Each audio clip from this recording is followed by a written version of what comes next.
It's me! It's me again. Oh, hello. It's me, Professor Strange. Welcome to this episode of Strange. Today, we will be revisiting Clown Husbandry.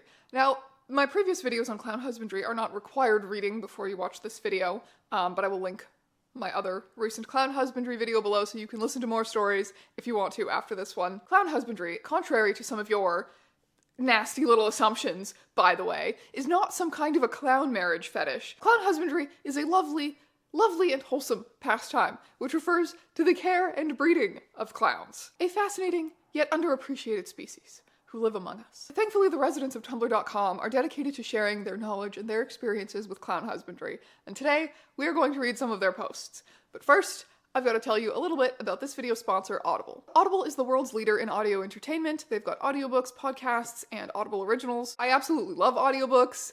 Audiobooks are my hack for keeping up with new releases and favorite authors of mine because they're just so convenient. You can listen anytime, anywhere. And Audible has a must-hear collection of the latest and greatest in the mystery and thriller genre. My personal favorite mystery series is The Locked Tomb. The twists and turns of this series are insane. I'm currently on about my 4th or 5th re-listen, but I wish I could listen to it for the first time all over again. An Audible membership will give you access to their massive and ever-growing library of audio content. New members can try it out for free when you click that link in the description below, audible.com/strangeeons, or text StrangeEons to 500-500. And now I return you to your regularly scheduled clown husbandry. Improper clown housing. Enclosures like these do not provide the same comfort and safety that bouncy castles and bouncy houses and ball pits provide. Getting a bubble like this for your clown because you like the aesthetic is cruel. The see-through bubble will make your clown feel improperly hidden or not safe, which can lead to severe stress and panic attacks. This bubble will provide little to no enrichment for your clown. It can also be hazardous. Some clown breeds have poor eyesight, similar to how birds can't see glass and have poor depth perception. That is why having brightly colored and padded walls, such as in a bouncy house, are crucial for the safety of your clowns. Clowns deserve a place to feel comfortable and safe. These bubble houses should not be used as a replacement for a bouncy house or ball pit. Sadly, I have seen them be marketed as a 2-in-1 replacement for both. New clown owners need to be aware of this and steer clear of these. Public service announcement: if you see a service/emotional support clown in public, do not interact. I am tired of hearing story after story from my friends about how someone was distracting their service clown. If they have a vest on, they're working. End of story. Don't try and get them to honk, show you a magic trick, and especially don't try to feed them. Just pretend like they're not there. Thank you. Hashtag clown husbandry, hashtag clown blur, hashtag clown core, hashtag clown care, hashtag clown biology, hashtag clown breeding, hashtag clown owning, hashtag clown help, hashtag clown, hashtag service clown, hashtag emotional support clown. People always approach my service clown and try to pet his ruffles and honk his nose. This is a major violation of not only my clown space, but my livelihood. Fun fact for y'all. Did you know that in the wild, the ancient ancestors of our modern clowns were migratory? The original concept of a traveling circus was a very early attempt to exercise, or more correctly manage, this strong instinct in their clown troops. But I've seen some handlers wonder about this before. Most wild clown species that are particularly social or form troops will find a territory to settle in, perform their courtship rites, and generally stay in that range until they whelp their clownlings in the spring. As autumn approaches, you may find your clown doesn't have the same need for extensive zoomies, and may grow a little more docile and affectionate with you and any other clowns in your troupe. Naturally, they still need plenty of exercise. It's no excuse for slacking on walkies and acrobatics, and of course, any unusual lethargy and lack of interest in things is always worth a trip to the vet. But try not to panic too much if your troupe are less sprightly in the run-up to the equinox. My mom used to collect clowns. I will be inheriting her collection and giving them a good, spacious homes.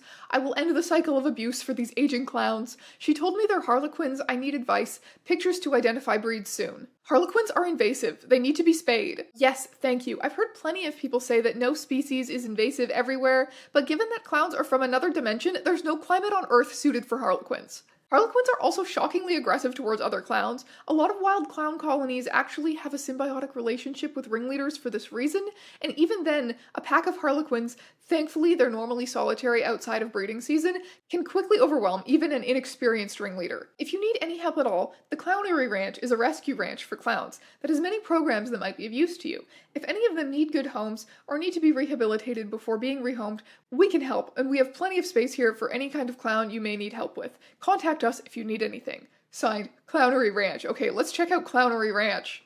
Professional run clown rescue ranch, advocate for ethical clown care, he, him.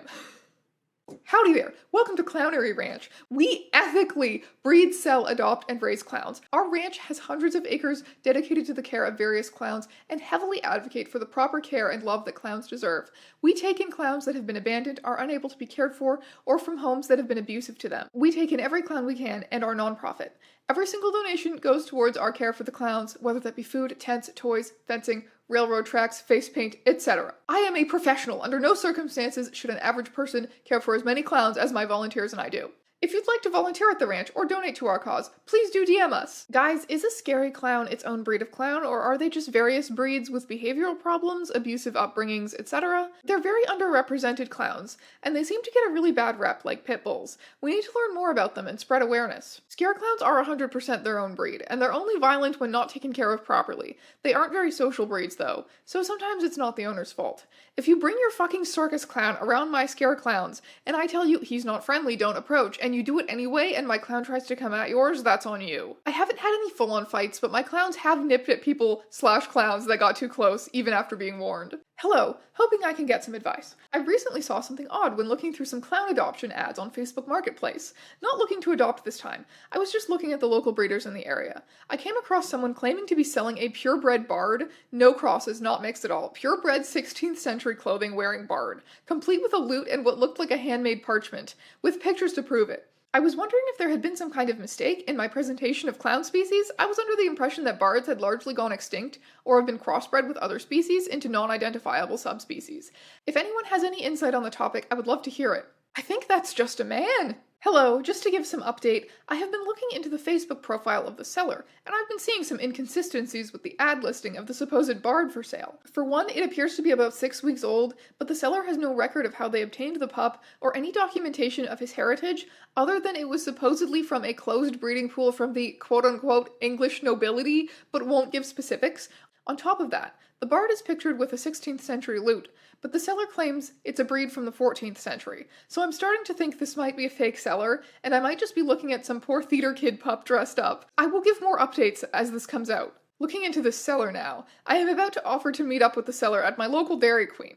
I have my own Scare Clown rodeo mix, Miss Ranger Ripper, with me for protection. I will be giving updates within the next few hours. Update, had to call the local clown rescue. I turned up at the Dairy Queen parking lot. At the time I had agreed to meet up with the seller. I spotted the car across the parking lot and immediately started to see red flags. First off, I could hear the music coming from the car clear across the parking lot, which was very concerning given that bard ears are supposed to be way more sensitive than most other clown breeds due to their musical abilities. I realized that the seller was blasting Welcome to the Renaissance from the musical Something Rotten, then shut it off when I got close. The seller then gets out and greets me. The seller talked to me for way too long, and for whatever reason, my Scare Clown rodeo mix I had brought with me for protection started to laugh nervously and honk the longer we interacted, opting the seller to finally bring out the bard pup. Those of you who said the seller's ad didn't make sense were on the money and more. Ladies and gentlemen, upon closer examination, I realized I was not looking at a 16th or even 14th century bard pup, as stated in the Facebook post. But I was in fact looking at a malnourished theater kid who was still well into his something rotten phase and was being allowed to indulge in far too much into this hyperfixation, complete with costumes and props. I am aware it's healthy for theater kids to be allowed to hyperfixate on shows and albums for a time, but this level of indulgence, to a point where it seemed like the seller had only let the theater kid listen to the Something Rotten soundtrack.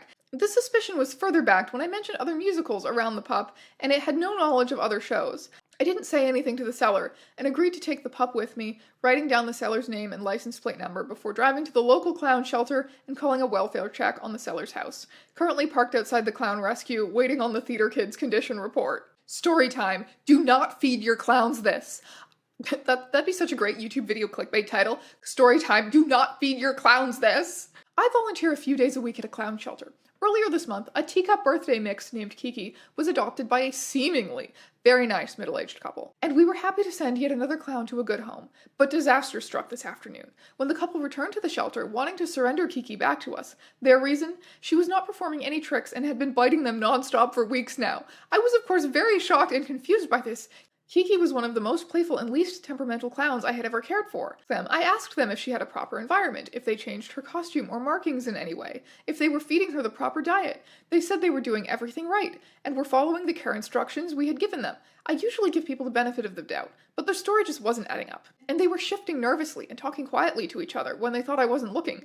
I told them to wait while I took Kiki for a checkup. As I took her to the vet's office, I couldn't help but notice that she seemed to lack any energy at all. When I tried to tickle her stomach, something that she'd normally love, she snapped at me. Luckily, I jerked my hand back before she could bite. When the vet examined Kiki, it was revealed that she was suffering from malnourishment and a button infection. I went back out to talk to the owners, and they continued to deny any mistreatment. After some more questioning and prying, they finally broke down and admitted what they had been doing.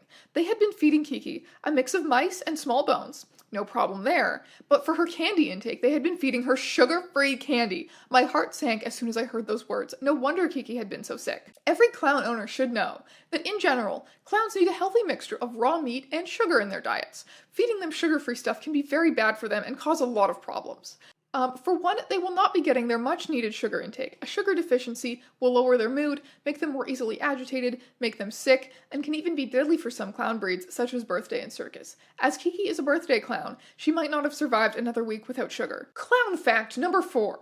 A baby clown, after hatching, is known as a chucklet, or a honkling. Alright, let's check out thecoolrologist.tumblr.com. Clown fact number 11. Clowns are the only sapien known to lay eggs. Mimes may lay 1 to 2 eggs in their lifetime, while circus clowns have a clutch of up to 6. Clown fact number 5. Some mimes are capable of telepathy. I asked one if he was telepathic, but he wouldn't tell me. Is it okay to give my clown Dr. Pepper? They've been making grabby hands at the can like they want some. Should be fine as a special treat as long as it's normal sugar and not artificial. No diet or zero, you know? I heard that false sugars can hurt their immune systems, and I don't know how nutritional Dr. Pepper is, but it should be fine as a sometimes treat. If you're going to give your clowns any sort of soda, I would suggest ones without dyes or caffeine in them. I've also noticed that caffeine has a negative effect on my clowns. It seems to lower their appetites, which is not good when you want a malnourished rescue to gain weight. I would suggest giving your clowns Sprite instead, as it has no color or caffeine. My clowns love it. From the jesters of medieval courts to the boisterous circus performers of the 20th century, clowns have been an enduring presence in human societies. Unlike Homo sapiens, Homo ridiculus has distinctive behavioral traits centered around laughter, whimsy, and proclivity for slapstick comedy. The evolution of Homo ridiculus can be traced through a series of adaptations that facilitated the survival and thriving of the clown species. Genetic studies reveal the presence of a unique comedy genome responsible for the development of exaggerated facial features, colorful costumes, and an innate ability to elicit laughter. These adaptations have proven advantageous for clowns in both their social interactions and performances. Clown communities exhibit a rich tapestry of social dynamics characterized by cooperation, camaraderie, and shared commitment to mirth. The concept of laughter reciprocity is central to clown societies, where individuals engage in collaborative performances to generate joy and amusement. Hierarchies within clown communities are often based on comedic prowess, with esteemed elders passing down the art of laughter to younger generations. In the realm of Homo ridiculus, communities transcend traditional verbal language. Clowns employ a vast array of comic expressions, from honks and squeaks to exaggerated gestures, as a means of conveying emotions, intentions, and punchlines. The study of clown communication provides insights into the evolution of nonverbal comedic expression as a fundamental aspect of clown behavior.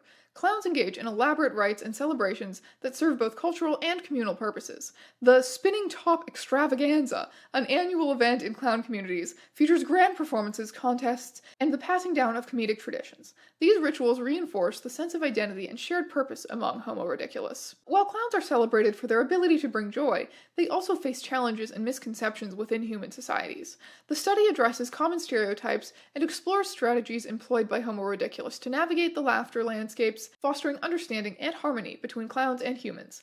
As we continue to coexist with Homo ridiculus, it becomes increasingly evident that clowns are not mere entertainers, but a vibrant and integral species with a rich tapestry of behaviors, traditions, and adaptations.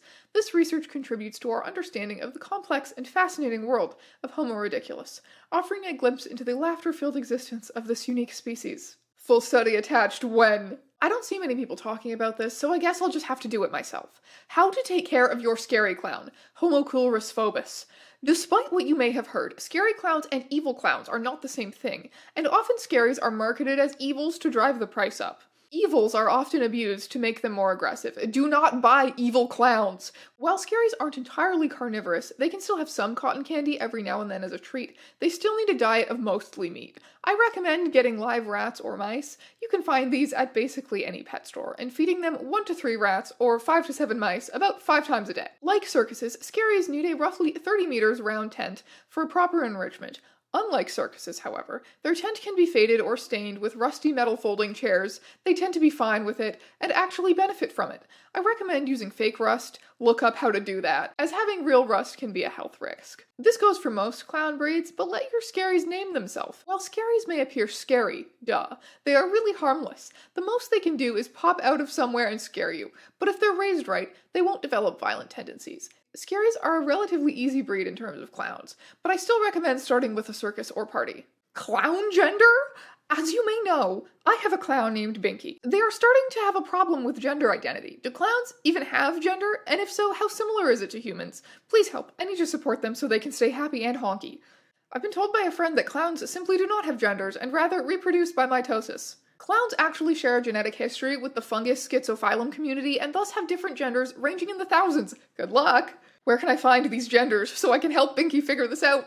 Hey Clown Husbandry Tumblr, I need assistance. So I was wandering around this old house in my neighborhood that's been around since I was a baby, and I heard this loud whoop noise from the living room. When I went in there was a female clown of some kind standing over a large hole. Upon further inspection, there was a male clown in the hole who was injured in the leg, which is likely what prevented him from performing some kind of acrobatics to get out. Long story short, I got them out, and now have 2, formerly, if all goes well, stray clowns in my house. I would like to know what breed they are. Well, just the female. The male is a mime for sure, but the other smells like soda and has red markings along her back and white ones which I haven't seen before. She's about twice the mime's weight and a lot taller than him as well. She's also the one who was making the whooping noise. She's high energy, rather loud and social compared to the mime, but she seems to chill out when he snaps at her. They both sign at one another with their paws. I think she might be a scare clown. Any advice or breed knowledge? More than likely a mixed breed. Definitely some of the female is a scare clown. My previous experience with those are kinda limited as I had one in my childhood. They were amazing protectors and gentle as can be. They are very high energy, which leads to the bad reputation, as people do not tend to understand the importance of training, enrichment, and effort that goes into owning a clown. However, by the whooping noise, I'd like to say they are probably part party clown, but also railroad clowns are abundant in urban areas where I'm from. So possibly that, as I have heard some imitate sirens or ambulances to signal that they are in distress. As for the smell of soda, I'm unsure. I only have experience with scare clowns, harlequins, Mardi Gras jesters. Unfortunately, that doesn't seem like anything I have experienced. However, one friend of mine has had a clown, and they had a similar situation, so I recommend taking them to a clown-savvy vet to be sure they're healthy. A childhood of clownery. I recently had the pleasure of interviewing an older lady who had clowns in her childhood. As we all know, keeping clowns as personal pets is a rather new phenomenon. Previously, only traveling circuses could afford to keep clowns permanently, and most older generations could only afford to rent a clown for special occasions like birthday parties. This is what made this interview that much more interesting. Without further ado, here is the interview. I am delighted to announce that we are here today with Dory, a storyteller from the heart of Dixie, ready to share the tales of growing up with a special friend, a clown named Doodles. Now Dory, tell us, what is it like having a clown as a childhood companion? Oh, it was a hoot and a half, I tell ya. Doodles the clown was a southern gentleman of the homo ridiculous variety, his rainbow hair and outfit brighter than the Georgia sunrise. Sounds like he was a real character. Can you walk us through some of your favorite memories with Doodles? Every day was a page out of a country song.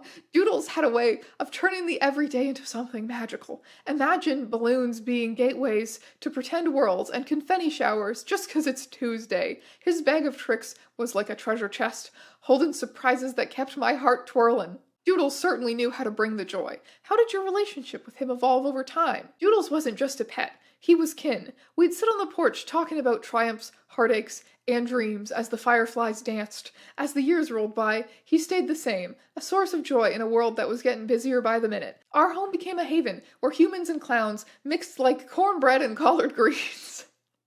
Sounds like a special bond. Any down-home wisdom Doodles shared with you? Absolutely.